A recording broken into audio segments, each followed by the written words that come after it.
Poor nutrition, underdeveloped children. The indigenous population in Indonesia is suffering from the consequences of large-scale deforestation.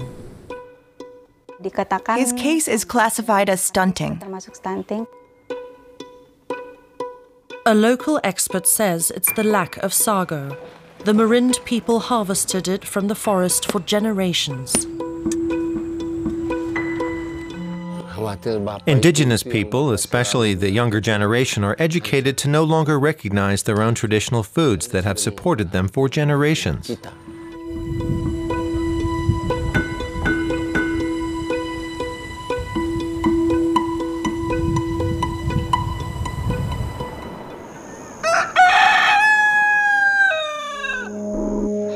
The calm appearance of this small Marind community hides a darker secret.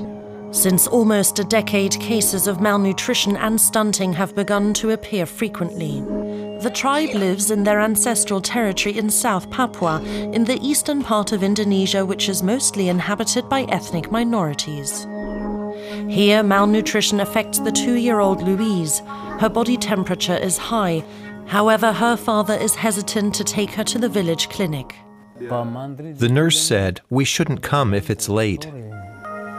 But Natalie, the mother, finally decides to bring her daughter to the clinic. How much does she weigh? What? Her weight. I forgot.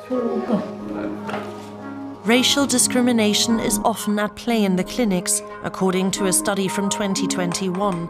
Especially women have reported being mistreated by the primarily non-Papuan doctors and nurses. Cases of malnutrition began to appear in Zanegi village in 2013, 4 years after the government ordered large portions of forests in South Papua to be converted into a source for food and energy. 4 children died due to diarrhea and acute respiratory infections. Since then, cases of malnutrition have been reported more frequently. Compared to children at his age, Ephraim has experienced stunted growth since birth. He is one of many toddlers in the village who are looked after by Nuraini, a midwife who has been in Zanegi for more than 8 years. They basically only think about today. They don't really think about how they will eat tomorrow. So they just think about what can be eaten today.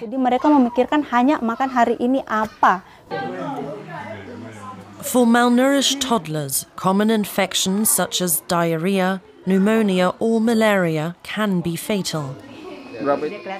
Nuraini says the main factor was the dietary shift from traditional diets to those composed of more ultra-processed foods. They eat too much ultra-processed food. If, for example, they cook vegetables, the dish is mixed with instant noodles.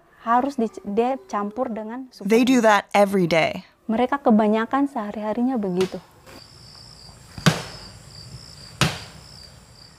Marind have traditionally relied on sago, the local staple starch food.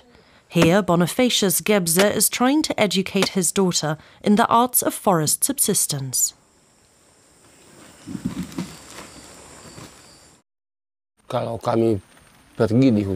When we go to the forest, lots of food grows and lives. We just have to take and eat it. We don't cut anything down for fun. That's not why we do this. Sago is a starch extracted from the pith or spongy core tissue of sago palm trees that grow in abundance in the swampy peat environment of South Papua. Every few weeks, Bonifacius takes his 2 daughters to harvest sago in their ancestral forest. It's easier to get a hold of than rice, as every family has sago palm trees. I know nothing about rice. I don't know how to work the land, the fertilizer, the harvest, and how it can even become rice. All I know is how to buy it.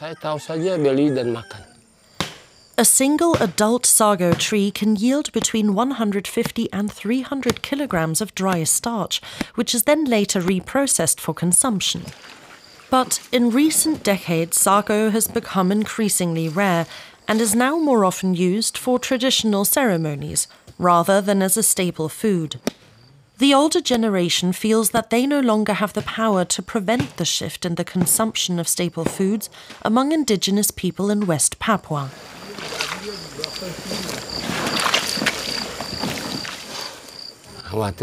My biggest concern is what I call an extinction. That is when the younger generation begins to reject our customs and traditions.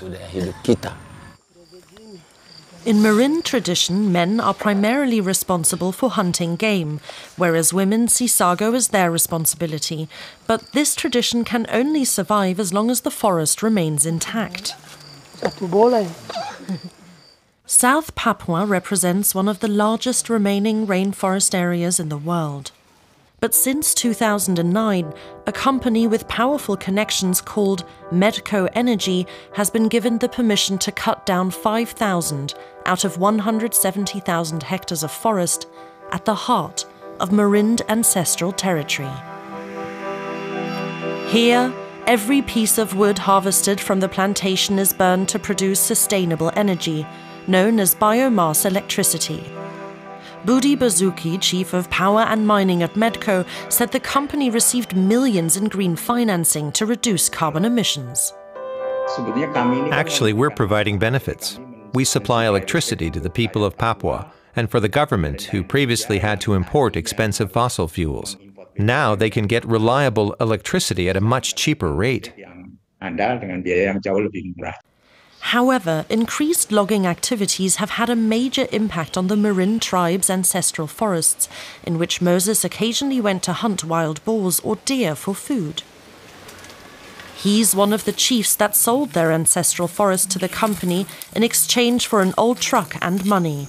Now, he says, food has become increasingly difficult to find and that hunting trips can last for days.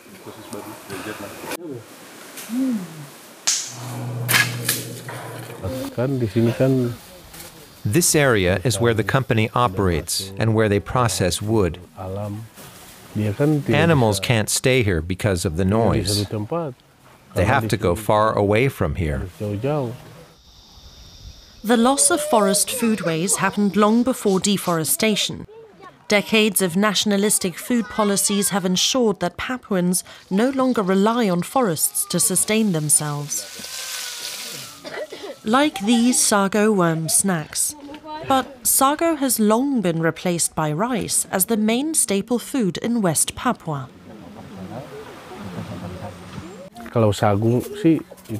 Sago is our tradition. Rice is a new thing. Our parents raised their children and grandchildren on sago.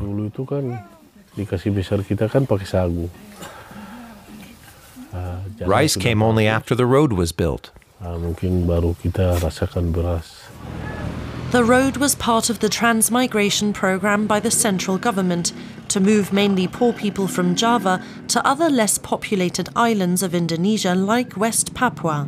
As a result, indigenous people now make up only 60% of the total population in South Papua. Backed by government incentives, the newcomers quickly settled in and slowly took control of vital economic sectors such as the food industry. The vocational boarding school established by the energy company Medco near Zanegi is one of the biggest corporate social responsibility programs to address food vulnerability in Merauke. The company believes indigenous people should be taught how to farm, so they no longer go into the forest to look for food. If they are unable to produce their own food, Papuans will forever be vulnerable, Medco's Diki Adiat says.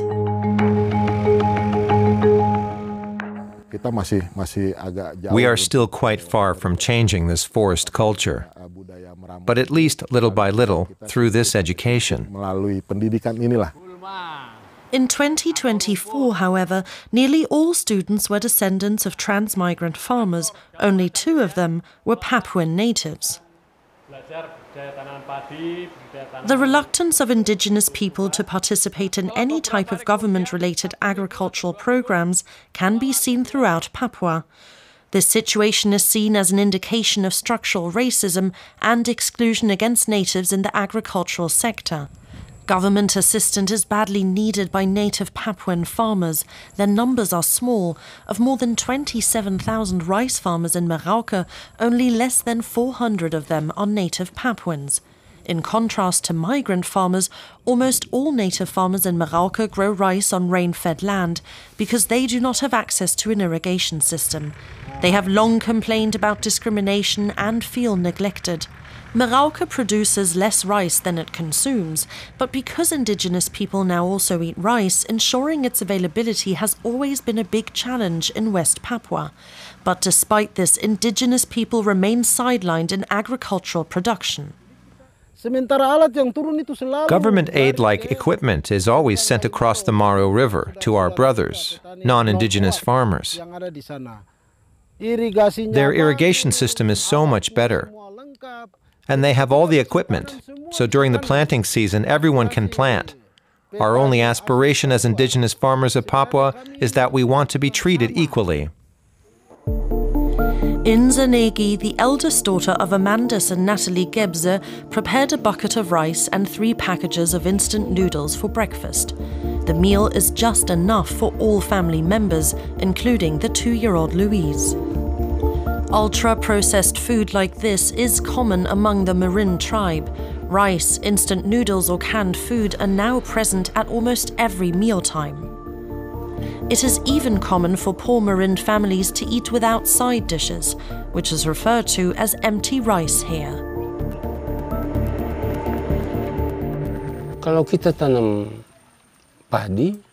If we plant rice, we have to want to continue eating rice. If we don't know how to plant rice, then we must plant sago, because we are born and raised by our parents on sago. His fear: if the young generation become more and more alienated from their own land and food, the forest will disappear, along with the Marind.